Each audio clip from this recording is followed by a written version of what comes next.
أعوذ بالله من الشيطان الرجيم. بسم الله الرحمن الرحيم. فلما فصل طالوت بالجنود قال إن الله مبتليكم بنهر فمن شرب منه فليس مني ومن لم يطعمه فإنه مني إلا من اغترف غرفة بيده فشربوا منه إلا قليلا منهم فلما جاوزه هو والذين آمنوا معه قالوا لا طاقة لنا اليوم بجالوت وجنوده قال الذين يظنون أنهم ملاقو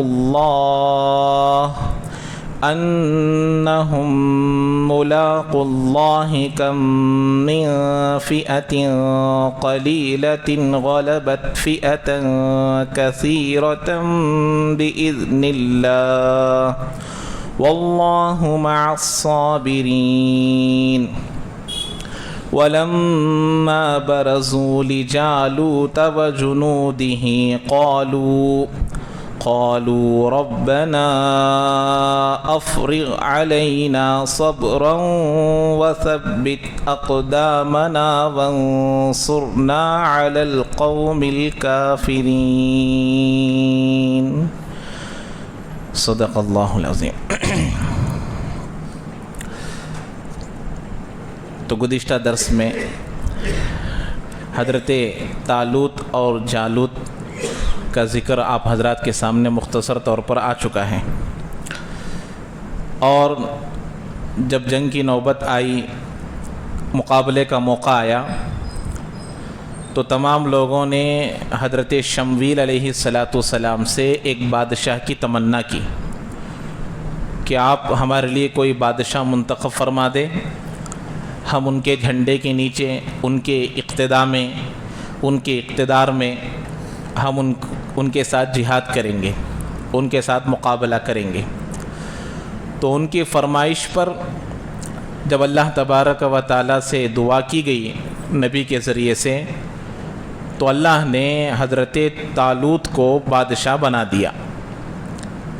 تو جیسا کہ آپ حضرات کے سامنے بتا دیا گیا تھا کہ بنی اسرائیل پہلے سے ہی ضدی قوم تھی، تو اب بھی ضد کرنے لگی اور کہنے لگی انا یکون لہ الملک علینا، ارے اس آدمی کو ہم پر کیسے حکومت ہو سکتی ہے، یہ آدمی ہم پر کیسے حکومت کر سکتا ہے، ونحن احق بالملک منہ، اس کے مقابلے میں تو ہم بادشاہ بننے کے زیادہ حقدار ہیں، وَلَمْ يُؤْتَ سَعَةً مِّنَ الْمَالِ، اور وہ تو مالدار بھی نہیں ہے، ایک تو خاندانی اعتبار سے بھی معزز نہیں تھے اور مالی اعتبار سے بھی کمزور تھے۔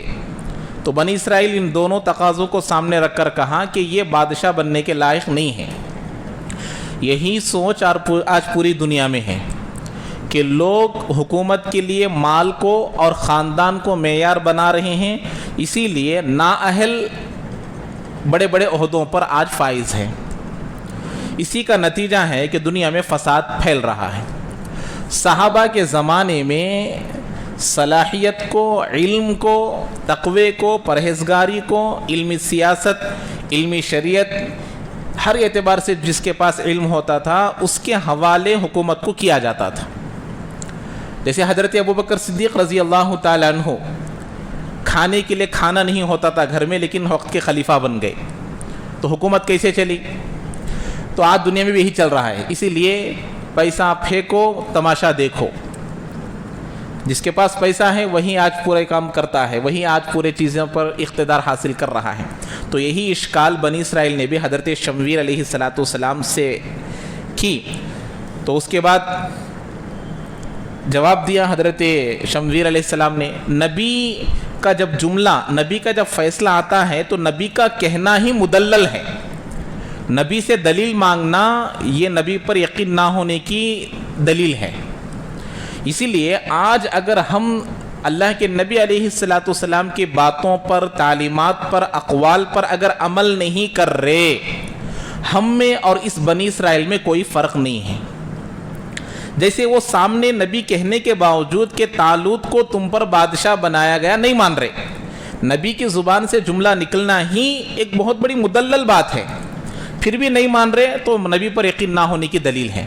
ایسے ہی آج کے ہم لوگ، میں اور آپ پورے لوگ، کسی بھی نبی کی بات کو، یعنی ہمارے نبی کی کوئی بھی بات کو اگر ہم نہیں مان رہے تو ہمارا ایمان بھی اللہ کے نبی پر کما حقہ نہیں ہے، تبھی تو ہم نبی کی بات کو نہیں مان رہے۔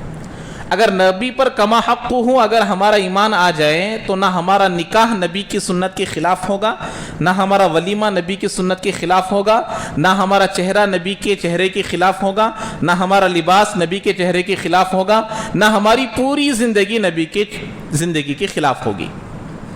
تو خلاف ہونے کی سب سے بڑی وجہ، سب سے پہلی وجہ یہی ہے کہ ہم کو پورا یقین نہیں ہے۔ اسی لیے اللہ کے نبی علیہ السلام کے صحابہ نے اس کو کما حقہ عمل کر کر دکھا دیا۔ تو یہ اشکال کر رہے ہیں، تو انہوں نے جواب دیا، ان اللہ اصطفیٰ علیکم وزادہ بسطۃ فی العلم والجسم، اللہ نے ان کو تم پر منتخب کر دیا ہے، مان لو، ان کے پاس جسمی اعتبار سے بھی جسامت بھی اچھی ہے اور علم بھی اچھا ہے۔ یہاں پر ایک بات ہے، جسامت یعنی ہائٹ کے اعتبار سے، جسم کے اعتبار سے بھی حکومت چلانے والوں کے اندر جسم ہونا بھی ضروری ہے، جسمی اعتبار سے بھی صحت ہونا ضروری ہے۔ کیوں؟ اس لیے کہ اس سے سامنے والوں کو روب پڑتا ہے۔ اب ایک دبلا پتلا آدمی ہے اور پستہ قد ہے تو اب اس کا روب نہیں پڑتا، اس لیے یہاں پر بتایا کہ علم میں بھی اور جسم کے اعتبار سے بھی تعلق اچھے ہیں، اور حکومت کے لیے یہ ضروری ہے، مال ضروری نہیں، تو یہ بتانے لگے۔ اور اس کے بعد دوسری دلیل دینے لگے۔ پہلی دلیل تو یہ ہے کہ ان کے پاس علم بھی ہے، دوسری دلیل یہ ہے کہ ان کے پاس جسامت بھی اچھی ہے، تیسری چیز فرمانے لگے، نبی خود دلیل دے رہے ہیں۔ جیسے ایک باپ اپنے بیٹے کو بتا رہا ہے کہ میں ہی تمہارا باپ ہوں، تو یہ ایک نبی اپنے امتیوں کو سمجھا رہے ہیں کہ یہ اللہ نے ان کو فیصلہ کر دیا ہے۔ تو ایسے ہی آج اگر ہم نبی کی باتوں کو نہیں مانیں گے تو ہم بھی ہمارے نبی کے روگردانی کرنے والے ہیں، ان کی باتوں کو پسے پشت پر ڈالنے والے ہیں۔ جیسے ایک باپ اپنے بیٹے کو سمجھا رہا ہے کہ میں ہی تمہارا بیٹا ہوں، یہ کتنی عجیب بات نظر آ رہی، ایسی ہی عجیب بات ہے نبی کی بات کو نہ ماننا، جو بنی اسرائیل یہاں کر رہے ہیں۔ تو تیسری دلیل دے رہے ہیں، واللہ یؤتی ملکہ من یشاء، اللہ اپنی ملک میں، اپنے دنیا میں جس کو چاہے بادشاہت دیتے ہیں، کیونکہ ملک کس کا ہے، دنیا کس کی ہے، اللہ کی ہے۔ اللہ جس کو چاہے بادشاہ بناتے ہیں، جس کو چاہے اس میں بادشاہ بنا دیتے ہیں، جس کو چاہے ملکیت دے دیتے ہیں، کیونکہ پورا ملک اس کا ہے، دنیا اس کی ہے۔ تیسری دلیل دے رہے ہیں، واللہ واسع علیم۔ چوتھی دلیل، اللہ وسعت والے بھی ہیں، علم والے بھی ہیں، کہ اللہ کس کو کیا دینا، کس وقت میں کس کو کیا دینا، یہ تمام چیزیں کس کو معلوم ہے، اللہ کو معلوم ہے۔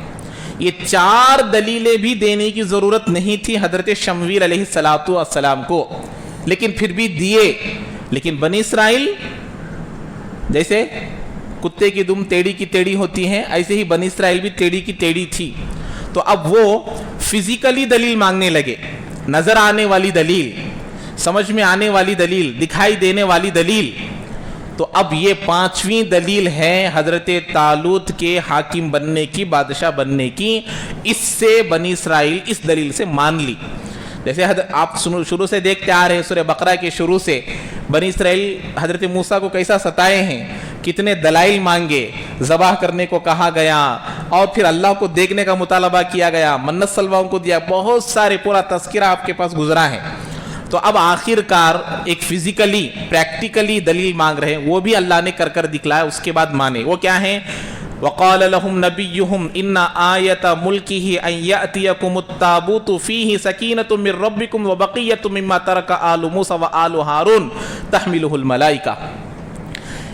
تو حضرت موسیٰ، یہ بنی اسرائیل جب حضرت موسیٰ کا انتقال ہو گیا، ہونے کے بعد ایک صندوق تھا، اس صندوق میں حضرت موسیٰ کے اور حضرت ہارون کے تبرکات تھے، کچھ لباس جیسے عصا وغیرہ اور پہننے کے ان کے کپڑے ہم بابرکت مانتے ہیں. برکت تبرک کے ہم اعتقاد رکھنے والے ہیں. تبرک کا مطلب کیا؟ برکت. اللہ برکت کسی چیز میں رکھ سکتا ہے. جیسے پیسہ ہے, اللہ کہتے ہیں پیسوں میں اللہ نے مال دے دیا, برکت دے دیا. تو برکت اللہ کسی میں بھی دے سکتا ہے, کسی بھی چیز میں اللہ برکت دے دیتا. جیسے ایک ایکڑ میں ہمیشہ 15 تھیلے آتے تھے, 20 تھیلے آ گئے تو ہم کیا بولیں گے؟ ارے برکت ہو گئی. جیسے آج ہم نے کھانا 15 لوگوں کے لیے بنایا, 5 لوگ مہمان آ گئے, وہ بھی کھا لیے پیٹ بھر کر, تو ہم کیا کہتے ہیں؟ برکت آ گئی. تو برکت کے ہم قائل ہیں, برکت کے ہم اعتقاد رکھنے والے ہیں. لیکن ہر ایسی چیز پہ برکت نہیں رکھنا جو شریعت کے خلاف ہو. جیسے آج کل آپ نے دیکھا ہوگا 12 ربیع الاول کو ہر جگہ پر دیکھنے کے لیے آپ کو منہ مبارک مل رہا ہے. جگہ جگہ پر. آج تک تو صرف ہم منہ مبارک کو سنتے تھے. ہمارے علاقے میں پرسوں اعلان آیا کہ اللہ کے نبی کا, خلفائے راشدین کا, ائمہ مجتہدین کا, اور اس میں کئی سارے اولیاء کے نام, ان کے تبرکات کی زیارت کرائی جا رہی ہے. یہ بات سمجھ رہے ہیں؟ اب تک ہم کیا سنتے تھے؟ صرف اللہ کے نبی کی منہ مبارک کو بتایا جا رہا ہے, یہ اعلان سنتے تھے. لیکن پرسوں میں سن کر حیران ہو گیا کہ اللہ کے نبی کا بھی, خلفائے راشدین کا بھی, ائمہ مجتہدین کا بھی, اور غوث پاک کا بھی, خواجہ اجمیری کا بھی, ایسے کئی سارے اولیاء کے تبرکات دکھائے جائیں گے. تو اب اس کے بارے میں ہمارا کیا اعتقاد ہونا چاہیے؟ اس کے بارے میں ہمارا کیا, اس میں ہمارا عقیدہ کیا ہونا چاہیے؟ ہماری سوچ کیا ہونی چاہیے؟ ہماری فکر کیا ہونی چاہیے؟ تو آج میں آپ اس لوگوں کو بتاتا ہوں, کیونکہ وقت کے اعتبار سے برابر بات آئی ہے تبرک برکت کی چیز, تو اسی کے موافق بتاتا چلا جاؤں گا. ہمارا عقیدہ اس سلسلے میں یہ ہونا چاہیے, جیسے سید خاندان سے ہونے کے لیے شجرہ ضروری ہے, ورنہ ہر آدمی اپنے آپ کو سید کہے گا. ہم لوگوں کو ابھی بھی یاد ہے جب ہم لوگ پڑھتے تھے تو ایک مرتبہ عرب سے ایک جماعت آئی, سعودی عرب سے. اس میں سے ایک اللہ کے نبی کے آل سے تعلق رکھنے والے تھے, سید خاندان کے تھے, حضرت حسین کے خاندان سے تعلق رکھنے والے تھے, یا حضرت حسن کے خاندان سے تھے. تو جب وہ آئے تو آنے کے بعد ان کے پاس بہت سارے لوگ ملنے کے لیے آئے کہ اللہ کے نبی کے خاندان کے ہیں. ان کے پاس شجرہ, باقاعدہ شجرہ تھا. 41واں خاندان اللہ کے نبی سے ملنے والا تھا, 40 پر 1. تو بہت سارے لوگ ملنے آئے. جب ملنے آنے والے تھے اس میں سے کئی سارے لوگ میں بھی سید ہوں, میں بھی سید ہوں, میں بھی سید ہوں, ایسا ملنے کے لیے آ رہے تھے. تو بعد میں وہ پورا ہونے کے بعد وہ جو حضرت تھے جماعت میں, وہ پورے جماعت میں ایک ہی تھے سید خاندان, وہ کہنے لگے ارے ہمارے عرب میں تو اتنے سید نہیں ہے جتنے یہاں ہیں, ہمارے عرب میں اتنے سید نہیں ہے جتنے صرف اس قوم میں ہے. تو پریشان ہونے لگے وہ. تو جب کہنے لگے تو اس میں سے بعض لوگ کہنے لگے یہ سب نامی سید ہے, شجرے کے ساتھ سید اتنے نہیں ہے بولنے لگے. شجرہ کا مطلب سرٹیفکیٹ, تو باقاعدہ ان کے پاس سرٹیفکیٹ ہوتا ہے شجرہ کہ سید کون ہے, ان کے ابا کون ہے, کس خاندان سے وہ جا کر ملتے ہیں, وہ شجرہ ہونا ضروری ہے. تو اس شجرے کے ساتھ ان کو مانا جا سکتا ہے, ورنہ ہر ایک آدمی اپنے آپ کو سید کہے گا. اس لیے ہمارے استاد محترم حضرت مولانا مفتی سعید احمد صاحب پالن پوری نور اللہ مرقدہ زکوٰۃ کے جب مسائل آیا کرتے تھے یہ بات بتاتے تھے کہ ہندوستان میں جو اپنے آپ کو سید کہتے ہیں اس میں 90% لوگ حقیقی طور پر سید نہیں ہوتے. اس لیے آپ لوگ اگر ان کو زکوٰۃ کا مال دینا چاہتے ہو تو دے دو, کیونکہ اب دلیل کسے ہی مانا جائے گا کہ کون سید ہے نہیں ہے. اگر کوئی سید خاندان کا غریب ہے اور اس کے پاس شجرہ نہیں ہے اور یقینی طور پر معلوم بھی نہیں ہے, تو ایسے آدمی کو کیا دے سکتے ہیں؟ زکوٰۃ کا مال دے سکتے ہیں. خود حضرت کا جملہ ہے یہ کہ حضرت تحقیق کے ساتھ مدلل بیان کرتے ہیں, تو کہا کہ نہیں, اکثر ہمارے ہندوستان میں نہیں ہے. تو ایسے ہی منہ مبارک کے لیے بھی, کیونکہ پہلے گنے چنے جگہ پائے جاتے تھے. اللہ کے نبی حجۃ الوداع کے موقع پر اپنے سر کا حلق کرنے کے بعد اپنے بالوں کو صحابہ میں تقسیم کیے ہیں. اس بات کی دلیل موجود ہے, برکتاً اللہ کے نبی دیے ہیں کہ اپنے پورے بالوں کو, جب کیونکہ اللہ کے نبی زلفیں چھوڑا کرتے تھے, اللہ کے نبی کے بال بڑے ہوا کرتے تھے, تو اللہ کے نبی جب حلق کیے تو بالوں کو تقسیم کر دیے. تو وہ بال برکتاً صحابہ رکھے ہوں گے اور دوسروں کو دیے ہوں گے. تو جیسے خاندان ثابت ہونے کے لیے شجرہ ضروری ہے, ایسے ہی برکت کے چیزوں کو ماننے کے لیے بھی شجرہ ہونا ضروری ہے, دلیل ہونا ضروری ہے. کیونکہ اگر دلیل نہیں ہوگی, جیسے حدیث غلط نہیں ہوتی, حدیثیں صحیح ہیں, سندیں غلط ہوتی ہے. سند میں کوئی اس میں برا آدمی آ جاتا ہے تو ہم اس حدیث کو ضعیف کہتے ہیں جب کوئی اس کی دلیل نہیں ملتی, ورنہ تو نفس حدیث کوئی کمزور نہیں ہوتی, ضعیف نہیں ہوتی.